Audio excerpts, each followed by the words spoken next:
रामायण में तुलसीदास जी ने कही, परहित समान धर्म नहीं कोई, दूसरे के भला करने के समान कोई भी धर्म नहीं है। सर्वोच्च धर्म यही है। हमारे देश की संस्कृति और सभ्यता कहती है कि हमें कि अतिथि देवो भव, जो बाहर से आके हमारे पास आता है वो तो हमारा अतिथि है और वो देवता के समान है, और उसकी हमें क्या करना चाहिए, जो ज़्यादा से ज़्यादा हो सके सेवा करनी चाहिए। लेकिन हम तो सेवा करने की बजाय जो से उसके साथ बर्ताव भी अच्छा नहीं करते, क्या लेके जाएंगे वो। अच्छा बर्ताव करने में कुछ नहीं लगता। मनसा वाचा कर्म ना दुख काहू मत दे, मन वचन और कर्म से किसी को दुख मत दो। और एति रेणी जो रहे वही शब्द रस ले। भक्ति का रस प्राप्त करने के लिए इन 3 चीजों को मान लो। मन वचन और कर्म से किसी को दुख ना दो। बापू के 3 मंदिरों को मान लो, ना बुरा सुनो, ना बुरा कहो, ना बुरा देखो। जीवन की सारी गुत्थियां सुलझ जाएंगी इसी एक बात में। तो बात मैंने रांका और बांका की कही थी। गरीब आदमी मस्त हैं, लकड़ियां जंगल से लाते हैं, बेचते हैं, शहर में 2 आने की बिकती हैं, खाना खाते हैं, ठाठ आराम से सोते हैं, कोई चिंता नहीं। प्रभु के भगत में लीन है दोनों पति पत्नी। आदमी का नाम रांका है, बांका उसकी पत्नी का नाम है।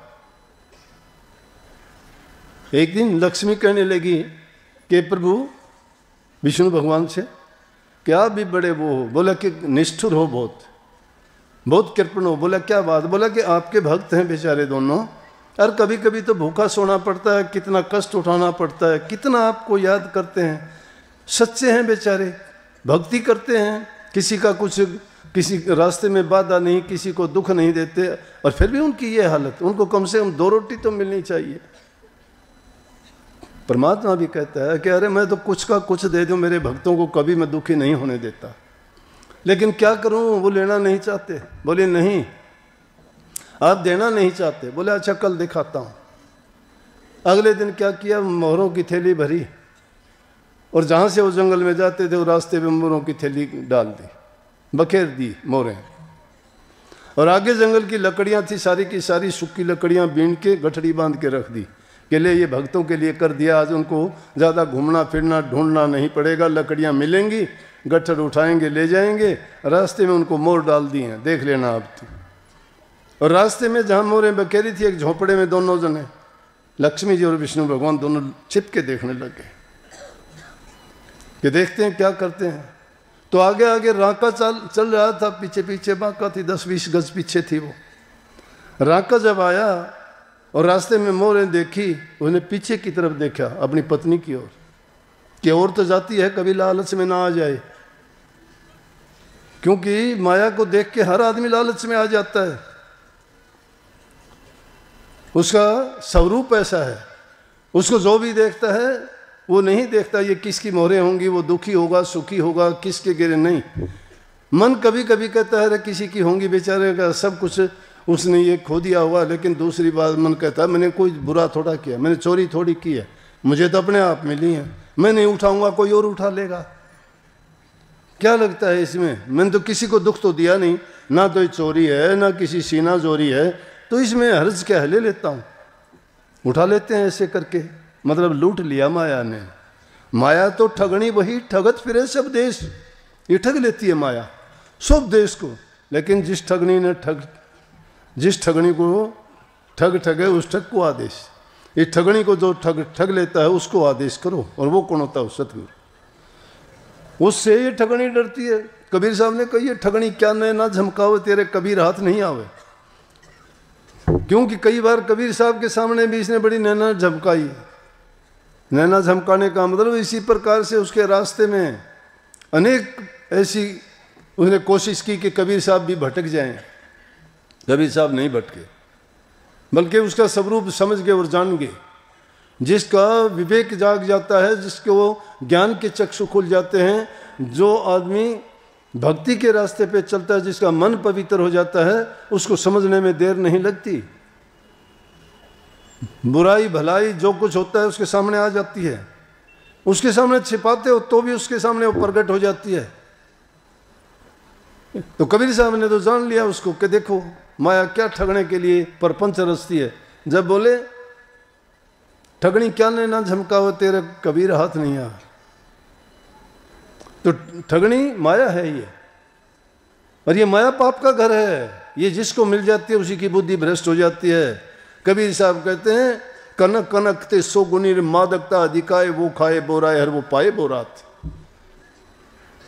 धतूरे से नशा करने वाली चीज से ज्यादा नशा सोने का होता है, धन का होता है, माया का होता है।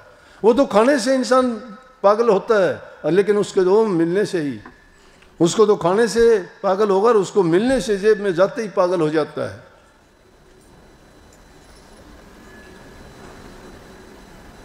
राका जी ने क्या किया, देखा मोरें पड़ी हुई हैं, पैर से मिट्टी डालने लग गया कि वो देखे भी ना कि क्या कर रहा है।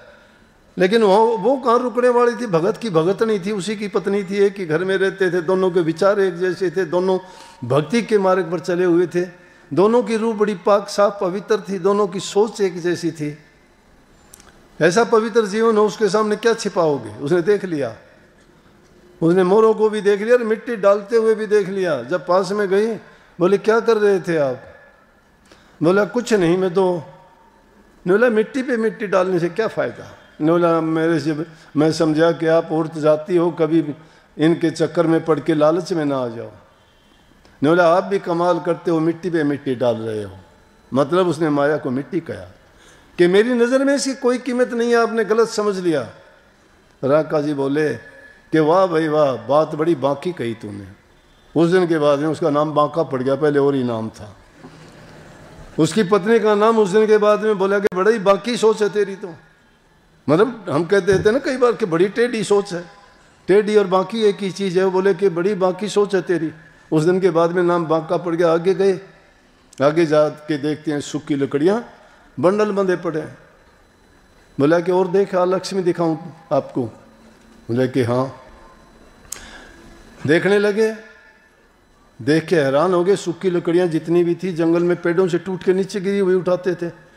क्या तो लकड़ियाँ ही नहीं है, सब कोई न कोई किसी ने हमारे से पहले या कि ये तो सारी इकट्ठी कर ली। अब उनको ये नहीं पता कि प्रभु ने तुम्हारे लिए बांध के रखी हैं। बेचारों को लकड़ी नहीं मिली, वापिस आ गए, खाली आ गए उस दिन। और खाली आके भूखा ही रहना पड़ा, कोई शिकायत नहीं की। हम तो अगर थोड़ी सी एक टाइम की रोटी ना मिले, थोड़ी सी गड़बड़ हो जाए टाइम में, तो क्या करते, पूरा का पूरा हो हल्ला मिसा देते हैं, लड़ाई झगड़ा घर में, उल्टा सीधा बोलना, क्या का क्या बवंडर बना देंगे। लेकिन शांत स्वभाव एकदम दोनों के दोनों। बोले कि आज, बोला कि हमारे प्रभु को आज हमारे लिए यही मंजूर होगा, शायद हमारे लिए कोई हित किया है कि हमें कोई रोग बीमारी ना हो जाए। आज हमारे लिए पेट की बीमारियों का उन्होंने इलाज करने के लिए ऐसा कर दिया कि ना हमें कुछ मिलेगा। विष्णु भगवान लक्ष्मी से कहने लगा कि देख लिया कि भक्तों की परीक्षा नहीं लेनी चाहिए। फिर भी दुख हमें ही होता है कि जो भक्त होते हैं, जो सच्ची लगन से इस नाम में लग जाते हैं, वो इन चीज़ों की परवाह नहीं करते। उनके सोच में और उनके जीवन में किसी प्रकार की मिलोनी नहीं रह जाती। वो ही इंसान अपने जीवन को पवित्र बनाते हैं और वही अपने बंधनों को काट के निर्बंध हो जाते हैं। जो गुरु के आज्ञा में नहीं चलते, गुरु के वचन को नहीं मानते और उसके विरुद्ध अगर काम करते हैं, गुरु ने जो कहा है उसके विरुद्ध काम करो, तो समझो कि उसने अपना सब कुछ बर्बाद कर लिया है। क्योंकि गुरु जानता है किस जीव के लिए कौन सी चीज़ उसके लाभ की है, कौन से उसके हित की है। गुरु तो हम सब करते हैं, लेकिन गुरु की बात को नहीं मानना पसंद, वहाँ हम अपनी सोच आगे रखते हैं। लेकिन जो जाहिर में बात गुरु का वचन किसी को ये नज़र आता है कि भाई ये तो ठीक नहीं, मेरे लिए ये गलत है, गुरु किसी का बुराई नहीं करता, गुरु किसी का बुरा नहीं हित करेगा जो जितना उससे हो सकेगा।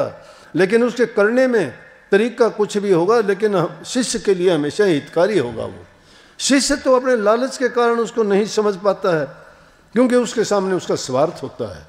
लेकिन गुरु के सामने स्वार्थ नहीं है, निस्वार्थ है वो, और उसके साथ परोपकार और परहित है उनके सामने। परहित करते वक्त इंसान को ये नहीं है कि वो किसी का पक्ष लेते हैं, किसी का पक्ष नहीं लेते। अगर पक्ष लेते हैं तो शिष्य का ही लेते हैं। अगर शिष्य उल्ट रास्ते पे चला जाता है, गुरु की शिक्षा के विरुद्ध काम करता है, धर्म के विरुद्ध चला जाता है, तो भी उसको अगर काल महाराज उसको दुख देना चाहता है या उसको सजा या कष्ट देना चाहता है, तो भी सतगुरु उसके लिए पुकार करता है, अर्ज करता है कि मेरे शिष्य को ये कष्ट ना दिया जाए। इसीलिए संतों की और सतगुरु की महिमा गाई गई है कि संत न खुद दुख देते हैं, न शिष्य को दुख देने देते हैं। तो वो जो पहली बात कही कबीर साहब ने कि सतगुरु मिले हमारे सारे दुख बिसरे और अंतर के पट खुल गए जी।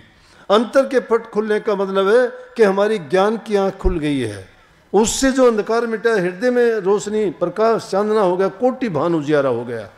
कोटि भान उजियारा का मतलब एक भान सूर्य का कितना उजियारा है, एक इसके प्रकाश सूर्य के उदय होने से पूरी दुनिया का अंधकार खत्म हो जाता है। नहीं तो रात में अगर तुम देखोगे कितने चंद्रमा कितने तारे अगर आकाश में और लाखों भी हो जाएं, कितनी दुनिया के सारे जंगलों को अगर आग लगा दो, सारे जितने बिजली के उपकरण बनाए उनको तुम जला दो, फिर भी तुम रात के अंधेरे को समाप्त नहीं कर सकते।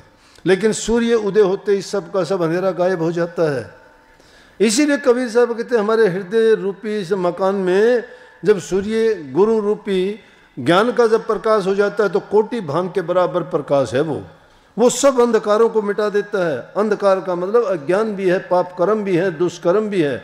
जो हमारे खोटे मंदे कर्म हम करते हैं वो अज्ञान के बस होके करते हैं, और जब गुरु हमें ज्ञान बख्श देता है तो फिर वो खोटे कर्म नहीं करते, क्योंकि हमें उस कर्म के स्वरूप का पता लग गया, उसके परिणाम का पता लग गया कि ऐसा करने से ऐसा होता है। इसलिए गुरु की महिमा गाई गई है। लेकिन जीवन में जब तक हम बुराइयों को छोड़ते नहीं हैं, मन हमारा उन्हीं चीज़ों में लगा रहता है। क्योंकि रहते जिन लोगों के बीच में वो संसारी लोग हैं, ये है गृहस्थी आदमी है, इंसान की ज़रूरतें हैं, लेकिन ज़रूरतें पूरी करने का ये तरीका नहीं है कि आदमी हमेशा छल कपट बेईमानी झूठ का ही सहारा ले। सच्चाई के रास्ते पे चलते हुए भी तुम्हारा सारे काम सब चीज़ों की पूर्ति होती है। जिसने पैदा किया है वो चिंता सबकी करता है। हम तो सोचते हैं कि शायद मैं ये जो चीज़ें करता हूँ ये मैं ही जानता हूँ, मैं ही कर सकता हूँ। नहीं, सब चीज़ों का लेखा जोखा है। जो कर्म करते हो उसका ये नहीं कि उसके हाथ में कलम नहीं है, बिना कलम बिना कागज़ के सब के लेख लिखता रहता है। एक पल के लिए भी कोई उसकी तेज नज़र के आगे नहीं बच पाता है, वो हर जगह मौजूद है। लेकिन हम क्या है कि हम ये हमारा सबसे बड़ा ज्ञान है कि परमात्मा कहते तो हैं कि वो सर्वज्ञ है, मानते नहीं है सर्वज्ञ है। जो सर्वज्ञ है और सर्वज्ञ होने वाला तो रोम रोम में रम्या हुआ है, हर जगह पे मौजूद है। परमात्मा को जानने के तो लिए निकल पड़े। कोई कुछ करता है, कोई कुछ करता है, लेकिन क्या कभी अपने आप को जानने का प्रयास किया? अगर परमात्मा को जानना चाहते हो पहले अपने आप को तो जान लीजिए, फिर सारी संसार को ही समझ जाओगे, फिर परमात्मा को भी मान जाओगे। परमात्मा है क्या? परमात्मा कहीं बाहर नहीं, तुम्हारे अंतर में है, तुम्हारे हृदय में है, तुम्हारे शुभ कर्मों में है। जो इंसान शुभ कर्म करता नहीं है, दिल जिसका पवित्र नहीं है, और चला वो नाम भक्ति करने के लिए, गुरु भक्ति करने के लिए, कैसे उसको चैन और कैसे उसको शांति मिलेगी? क्योंकि सुधारता नहीं है अपने आप को। सुधरेगा कब? जब नेक रास्ते पर चलेगा, जिन चीज़ों की जरूरत नहीं है। हम हमारे बनाए हुए नियमों को तो पक्का मानते हैं, परमात्मा के बनाए हुए मर्यादाओं और नियमों को सबको तोड़ते चले जाते हैं। परमात्मा अपने भक्तों के लिए अपने नियम भी तोड़ देता है, लेकिन हम उनके नियमों के कभी पक्के होते ही नहीं हैं, दिल से कभी याद करते ही नहीं हैं। उसके याद करने में भी हम तो धोखाधड़ी करते हैं, उसमें भी कपट छिपा होता है। बात कुछ की कुछ करते हैं, दिल में कुछ होता है, जबान से कुछ बोलते हैं, करते कुछ हैं। तीन ही चीज़ है, तीनों चीज़ों से सब अलग करते हैं। सोचना अलग है, करना अलग है, और दिखाना कुछ अलग है। जब तीनों चीज़ हम जैसा सोचते हैं वैसा करें, जैसा करते हैं वो शुभ और अच्छा होना चाहिए। बुराई तभी आदमी की छूट सकती है अपने कर्म पर दृष्टि डाले कि मैं जो करता हूँ क्या ये सही है। अपनी जब तक आदमी खुद को जांचता नहीं है कि मेरा किया हुआ कर्म कैसा है, इसका परिणाम क्या होगा, तब तक वो उस कर्म से नहीं बच सकता।